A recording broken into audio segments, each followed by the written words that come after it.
Le reste de l'actualité à présent avec donc du football.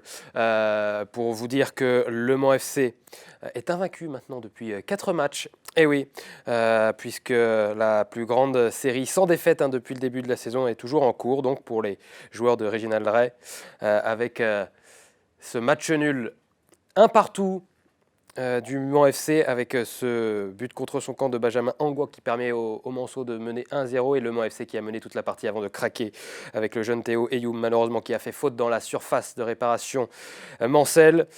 Et c'est Hicham Benkaïd qui va inscrire le but de l'égalisation pour Saint-Brieuc. Un partout donc entre Saint-Brieuc et Le Mans FC. Le Mans qui laisse malheureusement filer 2 points chez la lanterne rouge du championnat. On va d'ailleurs regarder le classement de cette nationale. Le Mans FC est bien sûr passé dans la première partie de tableau maintenant avec les succès depuis que Réginald Ray a repris l'équipe. Et puis ces matchs nuls, ces 2 matchs nuls consécutifs. Donc le Mans FC est 7e actuellement de ce championnat de national. Du football, encore un bon week-end pour les autres équipes sartoises, puisque en National 3, Sablé FC s'est imposé de fort belle manière avec un premier but de Nelson Cabella juste avant la pause. Derrière, les joueurs de Jérôme Drouin ont passé la vitesse supérieure en deuxième période avec Moussa Simaga qui inscrit le deuxième but sabolien. Et puis le Sablé qui va marquer même un troisième but.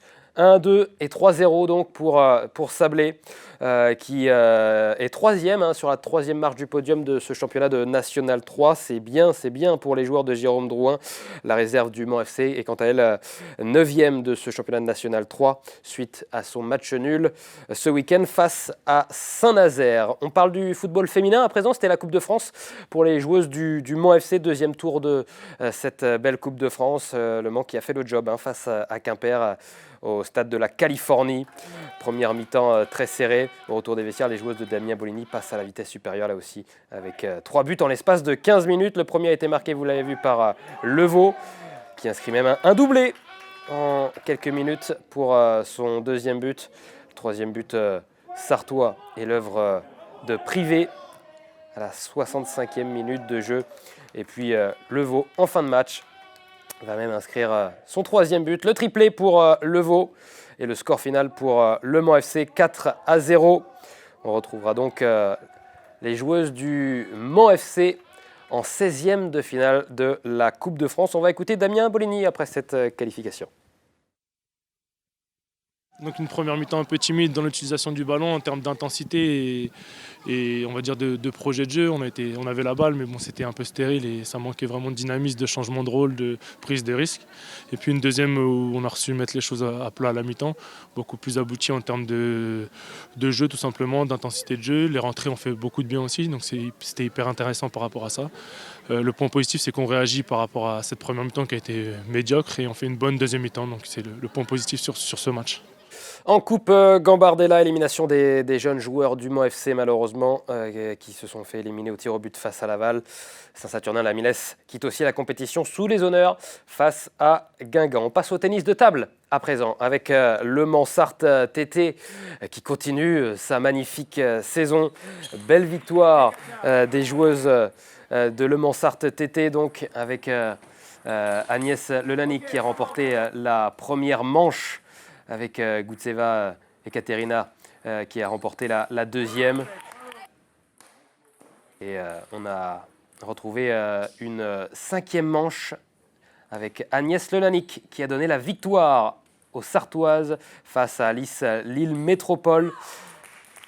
Le Mans FC qui est donc premier, le Mansart TT pardon, qui est premier de ce championnat de Pro B, alors que le Mansart TT est promu justement et peut-être qu'on aura une bonne nouvelle d'ici la fin de la saison. Vous le savez, les matchs de Le Mansart TT à domicile sont à suivre en direct sur les antennes d'LMTV Sarthe.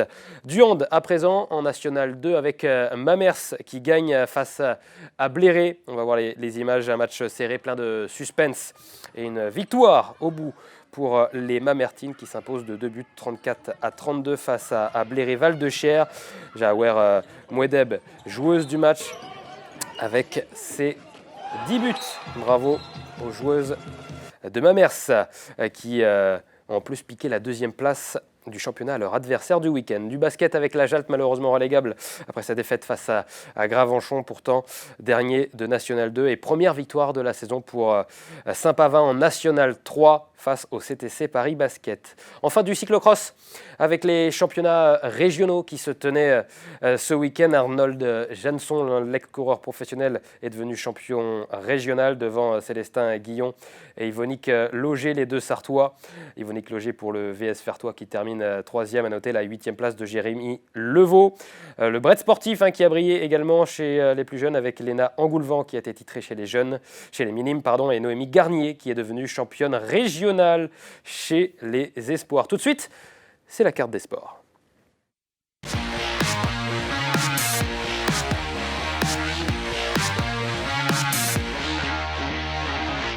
Et je me dépêche, je suis en retard. Je suis en retard. On recevra dans un instant Nicolas Hédé, le coureur cycliste professionnel de la formation Arkea Samsic, qui sera avec nous dans un instant. Mais d'abord, la carte des sports avec plusieurs événements. Ça commence vendredi avec le match du Mans FC, avec le match de Noël. Il est de retour, évidemment, la 5e édition au stade Marie-Marvin. Ça se passe vendredi. Le match est à 21h. Et puis, il y a tout plein de festivités, d'animations avant et pendant le match. Voilà, c'est ouverture des portes du stade Marie-Marvin dès 17h30, n'hésitez pas à y aller avec les enfants, ça fait toujours plaisir. Samedi, du foot également, avec le match également de Noël pour le Sablé Football Club, en grande forme, on l'a dit, 3e de National 3. Le Sablé FC qui affronte une belle équipe de ce championnat, le Poiré-sur-Vie, match au stade Rémy-Lambert à partir de 19h. De la course à pied avec la corrida de Noël pour Saint-Sat-sur-Nain, vous pouvez courir le 2 km, le 5 km et le 10 km. Faites-le déguisé en Papa Noël, évidemment. Il n'y a pas de problème là-dessus. Et puis, vous courez un petit peu plus difficilement peut-être. Mais bon, c'est toujours plaisant. Et ça fait partie de la fête de cette corrida de Noël du côté de Saint-Saturnin. Du badminton avec le 2e tournoi d'Insomniacs au Mans. Ça se passe samedi, donc, avec un prix à 14 € si vous voulez vous inscrire pour ce tournoi de badminton de 20h à 3h, donc tournoi nocturne et mixte, attention, pour ce 2e tournoi de badminton. Et puis dimanche, ça sera la finale de la Coupe du Monde, certes, mais ça sera aussi le cyclocross de Beaumont-sur-Sarthe. Et oui, avec plusieurs courses, 12h, 15h30, 14h15 pour les juniors, et puis 15h30 seniors espoirs. 1h, le match de la finale de la Coupe du Monde, je crois que c'est 16h30. Ça vous laisse le temps d'aller du côté de Beaumont-sur-Sarthe pour aller voir les élites à 15h30, les seniors et les espoirs, donc du côté de Beaumont. Et puis du hockey en salle, à vous signaler, ça se passe dimanche du côté de la Californie avec le Somme Hockey de 9h30 à 11h30. Il y a plusieurs matchs et notamment ce match entre le Somme Hockey et le Stade Lavallois. Voilà pour la carte des sports, vous savez tout. Dans un instant, Nicolas Hédé sera avec nous en direct depuis l'Espagne. Et oui, il est en stage de préparation. À tout de suite.